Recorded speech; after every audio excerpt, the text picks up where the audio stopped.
नमस्कार, मैं रवीश कुमार। हरियाणा के मुख्यमंत्री मनोहर लाल खट्टर को आज किसानों के विरोध का सामना करना पड़ा। मुख्यमंत्री खट्टर अंबाला में नगरपालिका के चुनाव प्रचार के लिए गए थे, लेकिन उनके काफिले के पीछे नारे लगाते किसानों का काफिला चलने लगा। अंबाला के अग्रसेन चौक पर बड़ी संख्या में किसान जमा हो गए और काले झंडे दिखाने लगे, नारे लगाने लगे। भीड़ इतनी थी कि मुख्यमंत्री के काफिले को यू टर्न लेकर वापस लौटना पड़ा। किसान भी मुख्यमंत्री का रास्ता रोकते रहे। मीडिया भले न दिखाए, लेकिन किसानों ने मीडिया छोड़कर अपने मुद्दों को देखना शुरू कर दिया है। किसान आंदोलन का असर विदेशों में भी है। 26-27 को भारतीय दूतावासों में प्रदर्शन होने जा रहा है। आज कृषि मंत्री ने विदेशी मीडिया संस्थानों के पत्रकारों से बात की और कहा कि बातचीत के दरवाजे खुले हैं और किसानों के फैसले का इंतजार हो रहा है। कृषि विभाग के संयुक्त सचिव की चिट्ठी पर आज किसान मोर्चा को विचार करना था। पंजाब के 32 संगठनों में से 2 भारतीय किसान यूनियन युगराहा और किसान मजदूर संघर्ष कमेटी ने कहा कि केंद्र सरकार की चिट्ठी चक्रव्यूह में उलझाने का नमूना है। हमें संशोधन मंजूर नहीं, कानून की वापसी चाहिए। इस पत्र में इसका जिक्र नहीं कि बातचीत किससे होगी, न पत्र चर्चा के लायक है। इसके बाद संयुक्त मोर्चा की प्रेस कॉन्फ्रेंस हुई।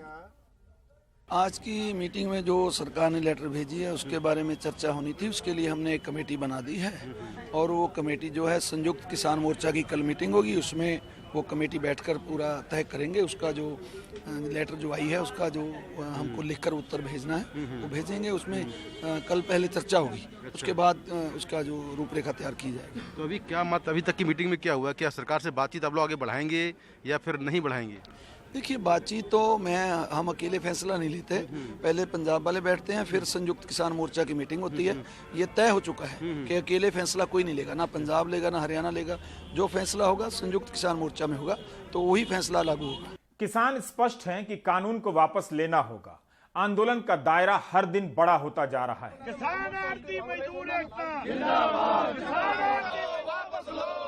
पंजाब में आयकर विभाग की छापेमारी के विरोध में आढ़ती एसोसिएशन ने 22 दिसंबर से 25 दिसंबर तक के लिए मंडियों का काम बंद कर दिया है।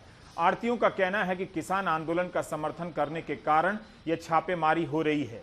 इसके बाद भी हम किसान आंदोलन का साथ नहीं छोड़ेंगे। दूसरी तरफ नासिक से ऑल इंडिया किसान सभा का किसानों का जत्था दिल्ली के लिए रवाना हो गया है। इस जत्थे की अगुवाई ऑल इंडिया किसान सभा के राष्ट्रीय अध्यक्ष डॉक्टर अशोक धवले कर रहे हैं।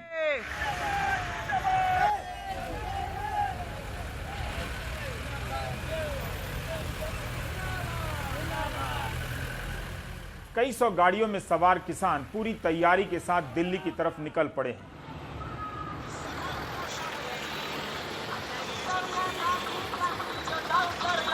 चलने से पहले किसानों ने गोल्फ क्लब के मैदान में उन 33 किसानों को श्रद्धांजलि दी जिनका आंदोलन के दौरान निधन हो गया। अदानी अंबानी के पुतले जलाए गए। 23 दिसंबर को यह जत्था मध्य प्रदेश पहुंचेगा और फिर दिल्ली भी। ऑल इंडिया किसान सभा ही वह संगठन है जिसके नेतृत्व में 2018 में किसानों ने नासिक से मुंबई के लिए अनुशासित मार्च किया था और मुंबई को हतप्रभ कर दिया था।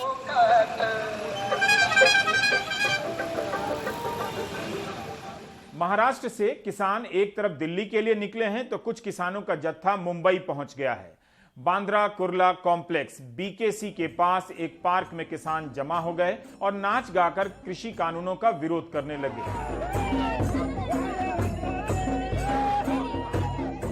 इस प्रदर्शन में विकलांग भी आ गए किसानों का अपना समर्थन देने के लिए। बांद्रा कुर्ला कॉम्प्लेक्स का चुनाव इसलिए किया गया क्योंकि यहां रिलायंस का दफ्तर है और भी कई कॉरपोरेट के दफ्तर हैं। पुलिस ने कॉम्प्लेक्स की तरफ जाने की अनुमति नहीं दी थी क्योंकि यह आंदोलन की जगह नहीं है। बाद में किसानों ने वहां मार्च किया। अपने अपने तरीके से लोग यहाँ पर प्रदर्शन करते हुए नजर आ रहे हैं।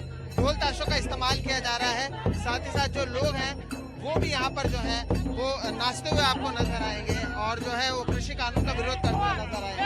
महाराष्ट्र की अगर बात करें तो 2 तरह के किसान हैं। एक किसान जो है वो दिल्ली गए हैं और दिल्ली की सरहदों पर वो लगातार प्रदर्शन कर रहे हैं। बड़े पैमाने पर लोग गाड़ियों से भी दिल्ली जा रहे हैं। तो जो दूसरा किसान है वो मुंबई के बीकेसी पहुंचा है और यहाँ पर रिलायंस के दफ्तर के पास जाने की भी उनकी कोशिश होगी। बड़े पैमाने पर अलग अलग तरह से यहाँ पर प्रदर्शन किया जा रहा है। कोई कहीं पर स्ट्रीट प्ले कर रहा है तो कहीं पर कोई कुछ और कर रहा है। इनकी मांग है कि जो तीनों कृषि कानून है उसे वापस लिया जाए। इन दिनों सरकार अपने प्रचार अभियान के लिए कई पोस्टर जारी कर रही है। बीजेपी भी कर रही है। साथ साथ पंजाब में बीजेपी ने अपने प्रचार पोस्टर में ऐसे शख्स की तस्वीर लगा दी जो 2 हफ्ते से किसान आंदोलन में कृषि कानूनों के खिलाफ नारे लगा रहे हैं। पोस्टरों के किसान नकली ही लगते हैं, मगर ये जनाब तो असली निकल आए हैं। इनका नाम हरप्रीत सिंह है। इतनी अच्छी तस्वीर है कि किसी भी चीज के समर्थन में इस्तेमाल हो सकती है। वैसे हरप्रीत किसान के साथ साथ एक्टिंग भी करते हैं, लेकिन इस बार डायरेक्टर कौन है जानकर हैरान हो गए। होशियारपुर के रहने वाले हरप्रीत से मुकेश सिंह सेंगर ने बात की। मेरे दोस्त ने मेरे को व्हाट्सएप किया, उसने बाद में कॉल किया, बताया कि तेरी फोटो देखो यूज की है उन्होंने। तो उसने स्क्रीनशॉट भेजा मेरे पे, उसके जो उन्होंने बीजेपी पंजाब ने यूज किया ना फोटो, तो उसने स्क्रीनशॉट भेजा था, तब मुझे पता चला। ये तस्वीर कब की है? ये 6-7 साल पुरानी है। पुरानी तस्वीर है। हाँ जी। तो ये आपने कहाँ डाली थी? सोशल मीडिया पे, मेरे फेसबुक पे है। मतलब मेरा एक पेज है फेसबुक पे, हार्ट फार्मर फेसबुक इंस्टाग्राम, उस पे है डली हुई। अच्छा। तब से डली हुई, तो इन्होंने पता नहीं कैसे उठाई, कहाँ से हुई, कैसे गूगल किया, ये मुझे नहीं पता। अच्छा। हाँ जी। तो आपसे पूछा नहीं गया था? नहीं, बिल्कुल नहीं पूछा गया। अच्छा। हाँ जी। तो अब आपकी तस्वीर चूंकि इसमें विज्ञापन में लगा दी है, तो क्या आपको लोग आपको नेगेटिव पब्लिसिटी मिल रही है? लोग मैंने देखा नीचे गालियां दे रहे हैं मुझे, ढूंढ रहे हैं कि लिखा हुआ देखने लिखा हुआ था कि इसको ढूंढूं कहाँ पे है, इसको देखते हैं कहाँ पे रहता है, इसको एड्रेस पता करो। क्योंकि पंजाब में एक वेव चल रही है ना, क्योंकि एंटी बीजेपी, एंटी जो किसानों के खिलाफ बोल रहे हैं, उनके खिलाफ वेव चल रही है ना, तो इसलिए। तो आपको बीजेपी का पोस्टर बॉय बोल रहे हैं? हाँ जी। आप किसके पोस्टर बॉय हैं? मैं किसानों का जी। ऐसी मनोरंजक गलतियां हो जाती हैं। दिल्ली हाईकोर्ट की महिला वकीलों के फोरम ने तय किया है कि वे भी 23 दिसंबर को किसान दिवस के दिन किसानों के आंदोलन का समर्थन करेंगी। आज डेयरी सेक्टर की बात करेंगे, लेकिन उसके पहले वैशाली चलेंगे, बिहार, जहां कृषि कानून के पक्ष में सम्मेलन हो रहा था सरकारी, और मंच पर भारत सरकार के गृह राज्य मंत्री नित्यानंद राय आ गए। बड़ी साजिश है, बड़ी साजिश है, बड़ी साजिश है, बड़ी साजिश है। ध्यान से सुन लेना भाई, 1962 की याद को ताजा करो। 1962 की लड़ाई जब चल रही थी, तो ऐसे विचारधारा के लोग भारत के साथ नहीं थे। वैसे विचारधारे वाले लोग जो भारत के साथ नहीं थे, 1962 में धोखा देने वाले लोगों ने आज भोले भाले पवित्र मन और पवित्र आत्मा के हमारे किसान भाइयों में भ्रम फैलाकर उसको गुमराह कर अपनी राजनीति की रोटी सेकना चाहता है, भारत को रोकना चाहता है। 21वीं सदी है, भारत अब रुकने वाला नहीं है। 1962 आज कौन नहीं जानता है? हमारे लेह और लद्दाख की सीमा पर, देश की सीमा पर, जहां अभी तैनात अपनी हमारी यहां बहन बैठी है, सीआरपी के जवान अपनी जवानी और जान लगा देता है, तब यह देश के लोग चैन की नींद सोते हैं। सीमा सुरक्षित है, देश सुरक्षित है। आज जिस प्रकार से ट्रेनें रोकी गई है लेह और लद्दाख में, आज ट्रक नहीं जा सकता। ट्रेन रसद से, खाद्य सामग्रियों से भरा हुआ उन देश की सीमा की सुरक्षा करने वाले लोगों के ट्रेन को भी लोगों ने रोका है। किसान जवानों के रसद को नहीं रोक सकता, 62 के धोखेबाजों ने उस ट्रेन को रोका है। क्या यह किसानों के साथ मजाक नहीं है? सरकार बातचीत करना चाहती है, तो दूसरी तरफ सरकार के गृह राज्य मंत्री कह रहे हैं किसानों ने लेह लद्दाख की सीमा पर रसद रोकने के लिए ट्रेनों को रोक दिया। किसानों के आंदोलन को सेना चीन से जोड़ने की कवायद चल रही है। किसान आंदोलन में ऐसे कई किसान आए हैं जिनके परिवार के लोग सेना में हैं, जिनके दादा परदादा सीमा पर लड़ते हुए शहीद हो गए, और एक किसान के बेटे ने भी शहादत दी उस वक्त जब वो आंदोलन में शामिल थे। लेकिन जब गृह राज्य मंत्री ही ऐसा कह रहे हैं, तो इसका संदेश साफ है कि किसान आंदोलन के साथ आगे क्या होने वाला है। सवाल है, क्या वही होगा जो शाहीन बाग के समय हुआ था? बिहार के कृषि मंत्री अमरेंद्र प्रताप सिंह को किसान आंदोलन के किसान दलाल लगते हैं। हमारे सहयोगी सईद मिराज ने भोजपुर जिला के जगदीशपुर विधानसभा के कौरा पंचायत का दौरा किया, जानने के लिए कि मंत्री जी के विधानसभा क्षेत्र के किसानों को धान की एमएसपी मिल रही है या नहीं। किसानों ने तो यही कहा कि मंत्री जी गलत बोल रहे हैं, एमएसपी पर धान की खरीद नहीं होती है। इस साल भी एमएसपी से 700-800 रुपए कम के दाम पर धान बेचने को मजबूर हुए हैं। हमारे के यहाँ ये 90% लोग धान 1100 से लेके 1200 तक बेच चुके हैं और किसान बहुत देख रहे हैं खरिहानी में धान पड़ा हुआ है, लेने वाला कोई नहीं है। लोग 1100-1200 में बेच के अपना कोई लड़की का शादी कर रहा है, कोई बेटा का कुछ पढ़ाई में दे रहा है। मैंने अमरिंदर सिंह जो बोल रहे हैं कि भोजपुर का किसान खुश हैं, खुश नहीं है, बहुत दुख में हैं। हम लोग तो 1100-1200 के रेट में धान बेचे हैं और बेच भी रहे हैं पूरे किसान गांव के। तो सरकार पैक्स तो ले ही नहीं रही है। पैक्स तो अभी एक भी ओजन नहीं किया हमारे गांव में। जो है बनिया लोग ले रहे हैं और शायद लग रहा है कि बनिए से ही पैक्स लेगी।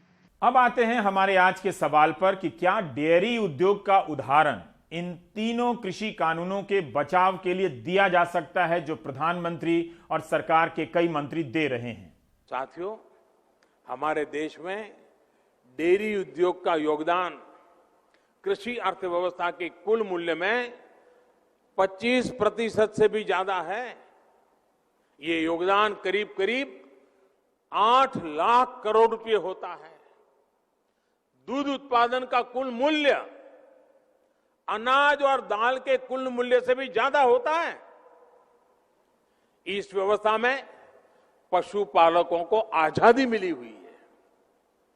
आज देश पूछ रहा है कि ऐसी ही आजादी अनाज और दाल पैदा करने वाले छोटे और सीमांत किसानों को क्यों नहीं मिलनी चाहिए।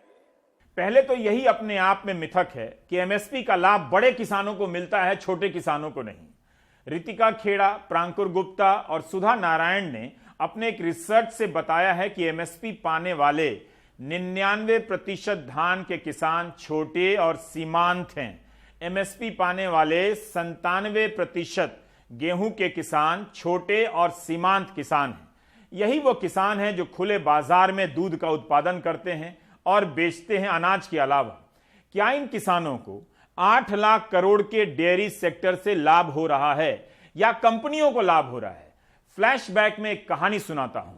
किसान आंदोलन के कारण ही सरदार पटेल को पहली राजनीतिक पहचान मिली थी, तो इस आंदोलन में भी उनका जिक्र जरूर हो जाना चाहिए। 1940 की बात है। पुलसन कंपनी को बॉम्बे की जरूरतों को पूरा करने के लिए खेड़ा से दूध खरीदने का एकाधिकार दे दिया गया। कंपनी को फायदा हुआ और किसानों को दाम नहीं मिला। पुलसन कंपनी ने जिले में बिचौलियों का जाल बिछा दिया। त्रिभुवन दास पटेल के नेतृत्व में किसान इस कंपनी का विरोध करने लगे और पहुंच गए सरदार वल्लभ भाई पटेल के पास। सरदार ने कहा कि पहले पुलसन से छुटकारा पाओ। किसानों ने पुलसन को दूध देना बंद कर दिया।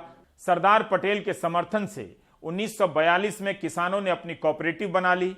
इसी का नाम था district cooperative milk producers union limited, जो आज का अमूल है। किसान खुद दूध बेचने लगे और मुनाफा कमाने लगे। हमें यह जानकारी IIM बेंगलुरु के प्रोफेसर श्रीराम के लेख और नेशनल डेयरी डेवलपमेंट बोर्ड और अमूल की वेबसाइट से मिली है। कोऑपरेटिव आंदोलन किसी एक सरकार की देन नहीं है। दशकों से यह बनता आ रहा है, फिर भी देश भर में एक समान नहीं हो सका। क्या सरकार डेयरी का उदाहरण देकर कोऑपरेटिव सेक्टर की बात कर रही है? तो इस सेक्टर को लेकर अपना रिकॉर्ड बताना चाहिए। कोऑपरेटिव किसी राज्य में बहुत अच्छा है, किसी में अच्छा है, किसी में खराब है और किसी में है ही नहीं। कोऑपरेटिव सोसाइटी आप सबकी संपत्ति होगी। गंगानाथ डेयरी तो एक ही आदमी की निजी संपत्ति है, आपकी नहीं, मिश्रा। मंथन फिल्म देखिएगा, पता चलेगा कि कोऑपरेटिव बनाने के पीछे कितनी ईमानदारी और कितनी मेहनत लगी थी।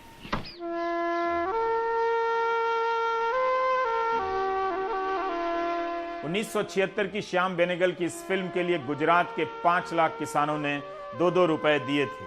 क्राउड फंडिंग का सुझाव वर्गीज कुरियन का था। इस फिल्म के शुरू में लिखा आता है 5 lakh farmers of Gujarat presents. 1 litre का 2 रुपया 2 पैसा दाम दिया था, तो तुम भी जाओ उन्हीं को दे आओ, पर उनका धंधा बंद हो जाए तो मत आना रोती है हमारे पास। अरे चपटी सरीका तो दाम देता है, ऊपर से रुआब जमाता है। किसान आंदोलन में किसान इसी तर्ज पर ट्रॉली टाइम्स और किसान एकता मोर्चा का YouTube चैनल निकाल रहे हैं। सिर्फ तुम्हारे वास्ते दूध में पानी भी कमती डाले हैं। अभी हम इस बात पर नहीं पहुंचे हैं कि दूध का 7 या 8 लाख करोड़ का उत्पादन का डेटा जो दिया जा रहा है, इसमें किसानों को कितना फायदा हो रहा है, या फिर आज की पोल्सन कंपनियों के मुनाफे का डेटा दिया जा रहा है। लेकिन अमूल कैसे बना, इसका उदाहरण इस वक्त दिया जा सकता था। तू फिर कर्ज लेगा इससे? हैं? कर्ज लाइने बना हुआ काम ने खराब करने का। चल पाएगी हमारे तुम्हारे से सिसोटी? अरे क्यों नहीं चल पाएगी? हम लोग सब मिलकर चलाएंगे। चलने दो। मारे गामड़े नीला लेर जहाँ नाचे मोरने डेल जहाँ दूध किरे लमछे जहाँ वड़पी पल्ली छैया माँ सुखी चढ़ती गैया आवो आवो रे। आपको जानना चाहिए कि अमेरिका के दुग्ध उत्पादक किसान भी अपना दूध दाम न मिलने के कारण नालियों और खेतों में बहा देते हैं। वहां तो खुला मार्केट है ही। इसी 21 जुलाई को हमने प्राइम टाइम में दिखाया था कि महाराष्ट्र के अहमदनगर और सांगली में दूध उत्पादकों ने सड़क पर दूध फेंक दिया है क्योंकि दाम नहीं मिला। शहर में 45 रुपए लीटर बिक रहा था और किसानों को मिल रहा था 17 रुपए। ठीक है कि तालाबंदी का समय था, लेकिन 2017-18 में तालाबंदी तो नहीं थी। तब भी किसानों ने दूध के दाम को लेकर इसी तरह का आंदोलन किया था। किसानों की मांग थी कि सरकार ही दूध की खरीद तय करे और दूध के दाम भी बढ़ाए। प्रधानमंत्री उदाहरण दे रहे हैं कि बिना नियंत्रण वाले बाजार में दूध का कारोबार बढ़ा हुआ है। वो किसानों की बात नहीं कर रहे हैं, कारोबार की बात कर रहे हैं। लेकिन किसान बता रहे हैं कि उन्हें तो घाटा हो रहा है। Do you get my point? किसान ही कह रहे हैं कि सरकारी कोऑपरेटिव ज्यादा से ज्यादा हो और सरकार ज्यादा दूध खरीदे। महाराष्ट्र के दुग्ध उत्पादक तो यही चाहते हैं कि सरकार खरीदे, सरकार कीमतें तय करे, सरकार खरीदने की व्यवस्था बनाए, क्योंकि प्राइवेट कंपनियों की खरीद से उनकी लागत नहीं निकल रही है। भारत में सबसे अधिक दूध का उत्पादन उत्तर प्रदेश में होता है। वैसे पर कैपिटा के मामले में जम्मू कश्मीर आगे है, लेकिन क्या यूपी के पशुपालकों को दूध का सही दाम मिलता है? यूपी में 100 से अधिक छोटी बड़ी डेयरी कंपनियां हैं, तो क्या किसानों को दाम मिल रहे हैं? बुलंदशहर को यूपी में दूध की सबसे बड़ी मंडी होने का खिताब हासिल है। सारी बड़ी कंपनियां यहां मौजूद हैं। यहां का दूध और इसका उत्पाद भारत और विदेशों में जाता है, लेकिन क्या यहां के किसान इससे अमीर हुए? क्या लागत भी निकाल पाए? इन्हीं दो सवालों को लेकर हमारे सहयोगी मनीष शर्मा बिलसुरी और चंदेरू गांव गए। यहां उन्होंने रामवती, जगदीश, नारायण सिंह यादव, इस्लामुद्दीन से मुलाकात की, जो खेती के साथ साथ पशुपालन करते हैं। सबने एक स्वर से कहा कि चारे का दाम बढ़ गया है, दवा महंगी हो गई है, दूध का दाम मिलता नहीं, घाटा हो रहा है। इनमें से किसी के पास 3 भैंसें हैं, 2 गायें हैं, तो किसी के पास 7 भैंसें हैं। नारायण सिंह यादव ने बिना कैलकुलेटर के ही हिसाब से समझा दिया क्या लागत है और क्या मिलता है। एक भैंस पर हर महीने 7,000 रुपए का खल लग जाता है। यह किस्म का दाना होता है जो मवेशियों को दिया जाता है।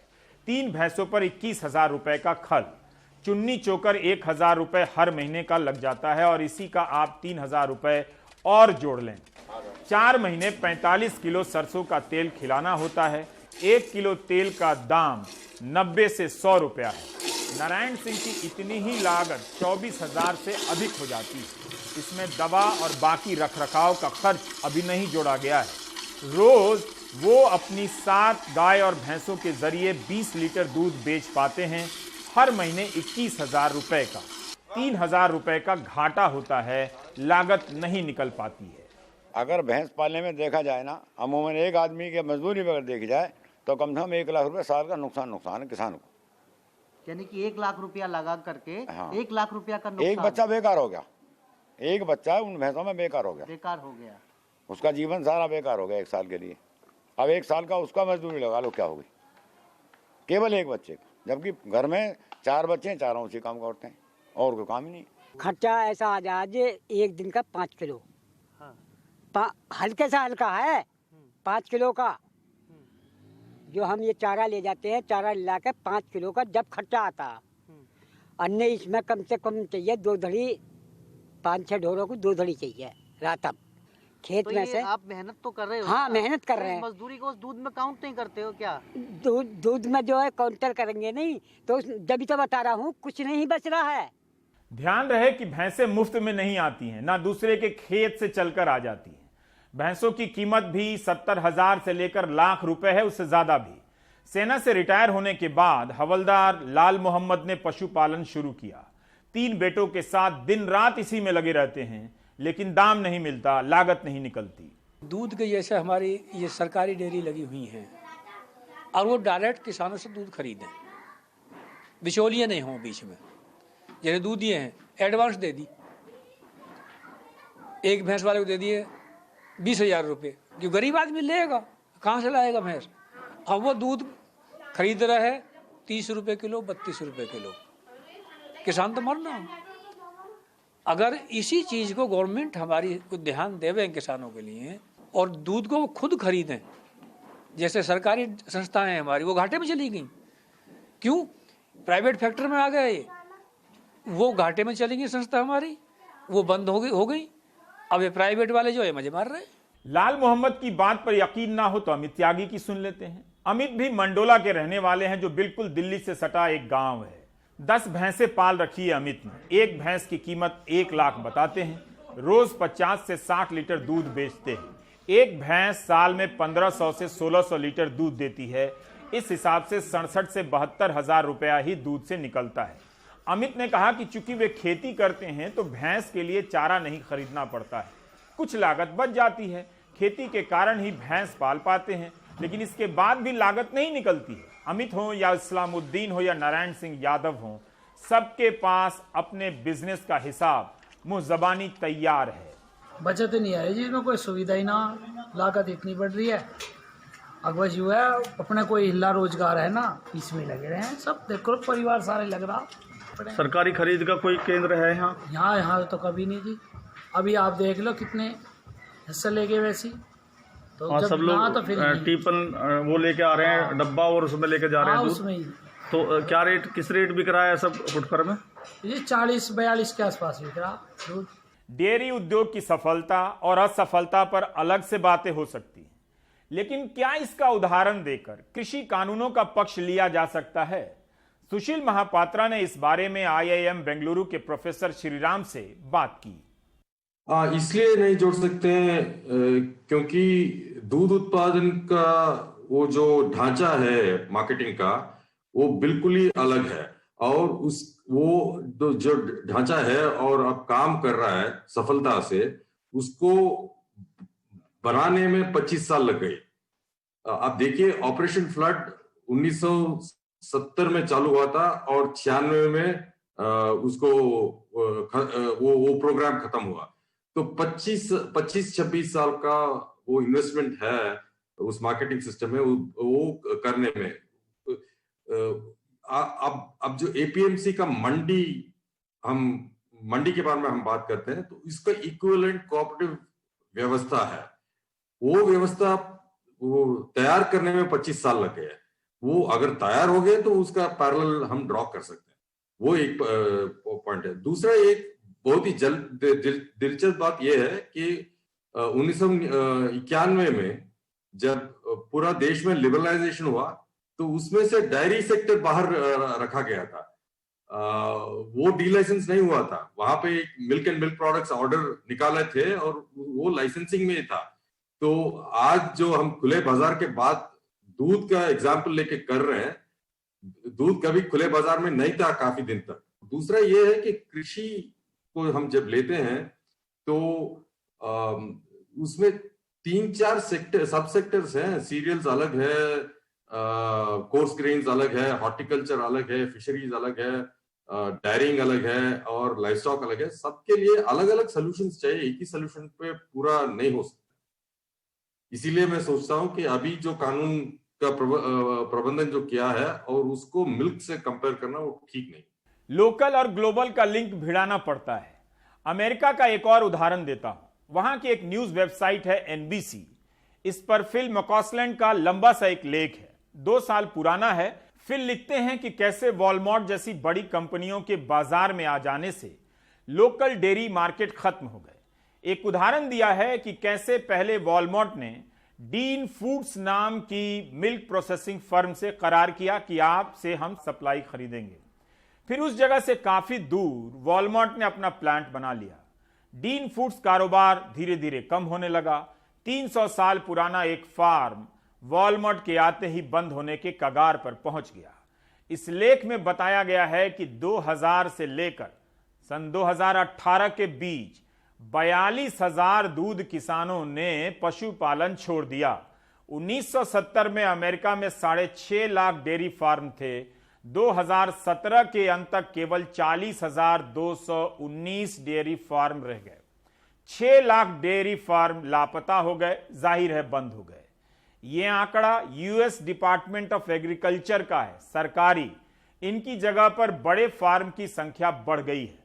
दूध उत्पादन करने वाले किसानों की लागत निकालनी मुश्किल हो गई है। अमेरिका में आए दिन वहां भी दाम को लेकर संघर्ष होता रहता है। अच्छा यह होता कि प्रधानमंत्री यह बताते कि 8 लाख करोड़ रुपए के कारोबार में, दूध के खुले कारोबार में किसानों की आमदनी कितनी बढ़ी, उनका मुनाफा कितना बढ़ा, क्यों यह किसान घाटे की बात कर रहे हैं। दूध का कारोबार बेशक काफी बड़ा है भारत में, लेकिन तब भी हमारी खेती संकट में क्यों है, किसान घाटे में क्यों है। क्यों नहीं दूध के कारोबार से वो अपनी लागत निकालकर खेती को सपोर्ट कर पाता है, या दूध का कारोबार ही भरा पूरा चला पाता है। Centre for monitoring Indian economy के महेश व्यास ने कहा है कि अक्टूबर और नवंबर में 40 लाख नौकरियां चली गईं। मार्च की तुलना में 1 करोड़ नौकरियां अभी भी कम हैं, वापस नहीं आई हैं। चुनावी भाषणों से ऐसा लगता नहीं कि भारत में रोजगार का संकट है। ये बात इसलिए बताई कि ये बात केंद्रीय मंत्री अपने ट्विटर हैंडल पर आपको नहीं बताते हैं। बाकी ब्रेक के बाद।